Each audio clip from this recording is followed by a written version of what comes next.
Hi friends, welcome to MK creations. మేమైతే మీషో నుండి neck set అయితే బుక్ చేసామండి. ఇక్కడ అన్బాక్సింగ్ వీడియో అయితే చూపిస్తుందని కదా చూడండి. ఇక్కడ బుట్టస్ చూసినట్టయితే లక్ష్మీదేవి దాంతో కింద బూట రెడ్ గ్రీన్ స్టోన్స్తో చాలా బాగుందండి. ఫినిషింగ్ అయితే చాలా బాగా వచ్చింది.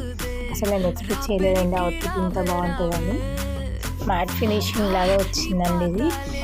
ఇంకా నెక్ సెట్ అయితే అన్బాక్సింగ్ చేస్తున్నాను. ఇక్కడ నెక్ సెట్ కూడా ఎలా ఉందంటే మొత్తం లక్ష్మీదేవి బిళ్ళలతో చాలా బాగుందండి. అసలు చూస్తున్నారు కదా, ఇక్కడ అన్ని లక్ష్మీదేవి బిళ్ళలే. క్వాలిటీ మాత్రం చాలా అంటే చాలా బాగుందండి. లాకెట్ చూసినట్టయితే పెద్దగా మంచిగా లక్ష్మీదేవి బిళ్ళతో కింద గోల్డ్ కలర్ బీడ్స్తో చాలా బాగుంది. మొత్తం మనకు రెడ్ గ్రీన్ స్టోన్స్ వచ్చినా కానీ గోల్డ్ ప్లేటింగే కనిపిస్తుంది. ఇక్కడ వేసుకున్నట్టయితే చూడండి చాలా సూపర్గా కనిపిస్తుందండి అవుట్పుట్ అయితే.